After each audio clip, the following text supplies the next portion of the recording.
Bonsoir à toutes et à tous. Tout de suite, les titres de l'édition. Ouverture hier à Cotonou de la 11e édition de Africa Agri-Forum. Organisée par One Africa en partenariat avec le gouvernement du Bénin, elle réunit autorités, acteurs de l'agriculture, experts et décideurs. Comment se préparer pour avoir une vie heureuse avec Dieu après le départ de la terre? Réponse à suivre dans cette édition.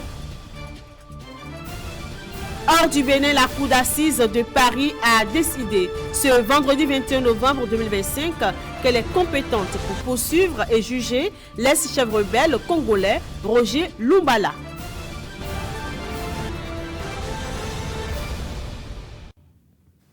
Mesdames, Messieurs, bienvenue à vous dans cette édition. La 11e édition de Africa Agri-Forum a été officiellement lancée ce jeudi à Cotonou. Démarrée depuis mercredi, elle est organisée par One Africa Forums en partenariat avec le ministère béninois de l'Agriculture, de l'Élevage et de la Pêche, Bénin Tourisme et l'Agence de promotion des investissements et des exportations du Bénin à Pièce. Cette édition a réuni des experts et bien des acteurs de l'agriculture et décideurs venus de différents pays africains. Le thème développé est souveraineté alimentaire et intégration régionale, une dynamique de transformation en marche. Les participants ont mené des discussions sur les contraintes et défis qui se présentent à l'agriculture et proposé des pistes de solutions capables de permettre à l'Afrique d'assurer durablement sa propre sécurité alimentaire. Les travaux ont pris fin ce vendredi.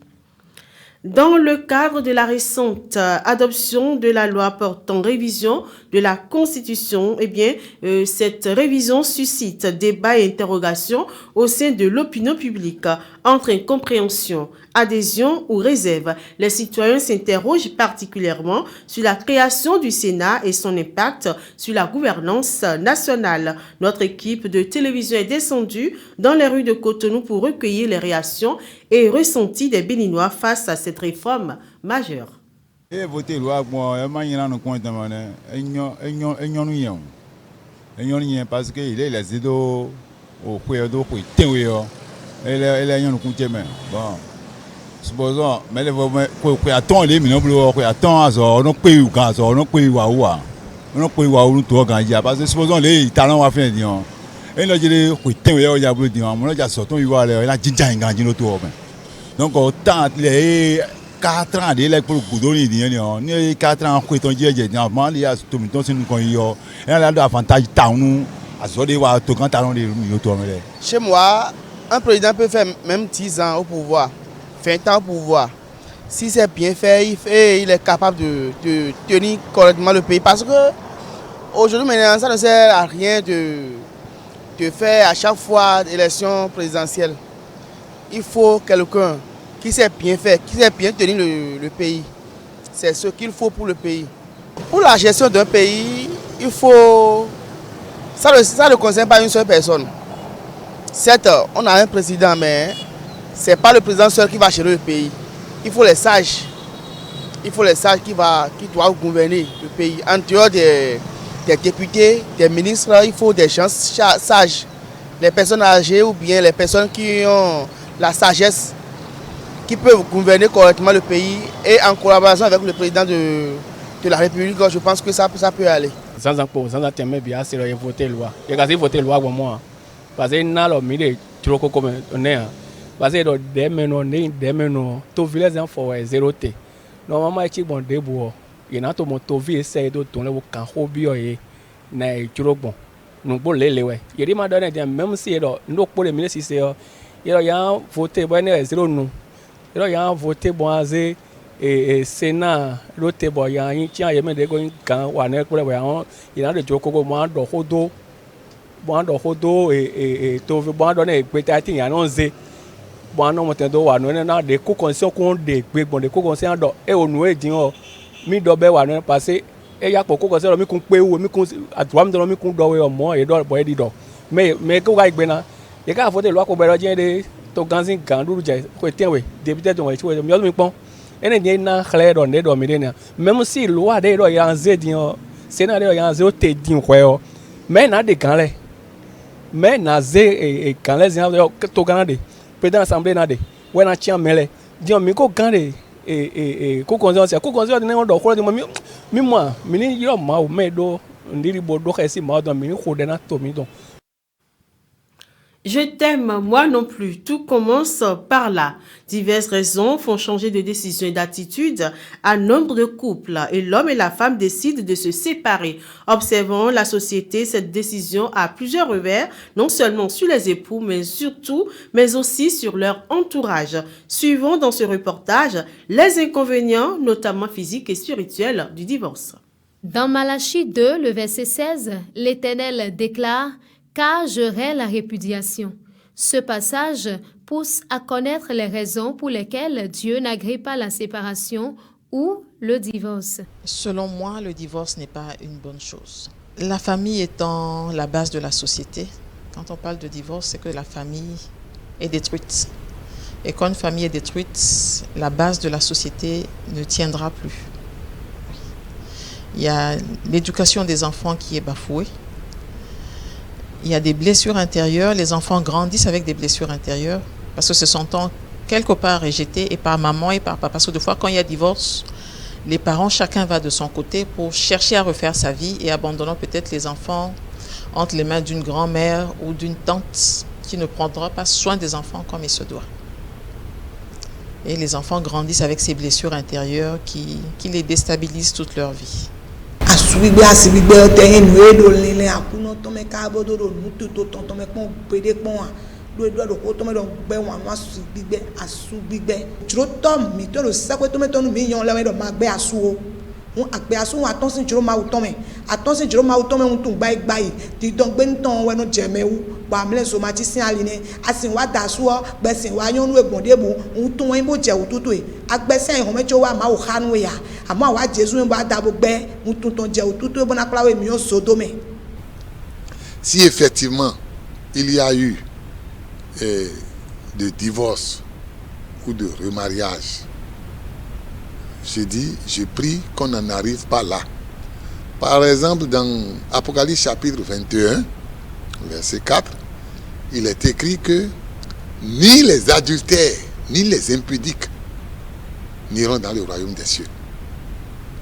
Alors, et quelqu'un qui n'est pas marié et qui, ou bien dont le mariage n'honore pas Dieu, parce que la Bible est claire, il dit que le mariage soit honoré de tous, car Dieu, c'est Hébreu 13, verset 4 et 5, car Dieu jugera les impudiques et les adultères.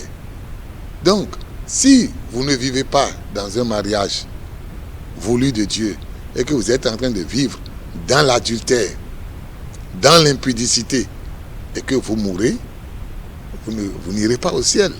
Chaque disciple de Christ est donc appelé à revenir à la conception divine du mariage et du divorce pour le bonheur terrestre et surtout éternel.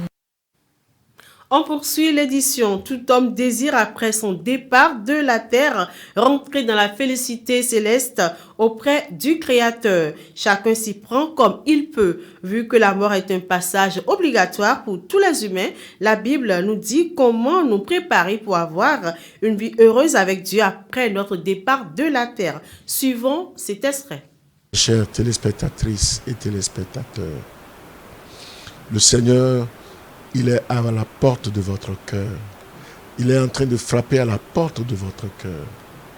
Et il vous dit, si vous entendez sa voix, que vous ouvrez la porte de votre cœur, qu'il entrera chez vous, mangera avec vous et vous avec lui. Voulez-vous ouvrir votre cœur à Jésus-Christ? C'est ce que Dieu veut pour vous. N'endurcissez pas votre cœur tel que vous entendez la voix du Seigneur. N'endurcissez pas votre cœur. Ne recevez pas la grâce de Dieu en vain. C'est une grâce que Jésus-Christ soit venu et soit mort à la croix. C'est une vraie grâce que vous avez la possibilité d'entendre cela et de pouvoir croire en Jésus pour que vos péchés soient lavés. Le sang de Jésus, c'est le sang de l'alliance qui est répandu pour plusieurs pour la rémission des péchés, de vos péchés. Si vous croyez en Jésus, le sang de Jésus vous lavera. Demandez-le lui, Seigneur, je suis pécheur. Je commets divers péchés. Seigneur, je me rends compte de ma nature et de ma vie pécheresse. Et je prie que tu daignes me sauver de mes péchés, que tu me pardonnes, que tu me laves par ton précieux sang, le sang de l'Alliance. Si vous faites cela, vous êtes sauvés.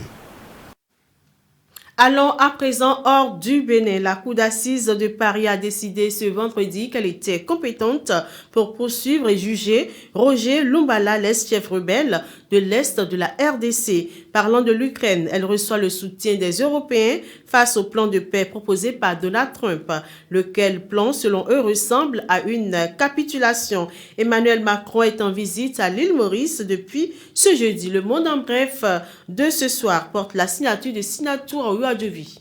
La Cour d'assises de Paris a décidé ce 21 novembre 2025 qu'elle était compétente pour poursuivre et juger. Roger Lumbala a conclu son président après avoir lu un arrêt rejetant l'exception d'incompétence soulevée par la défense.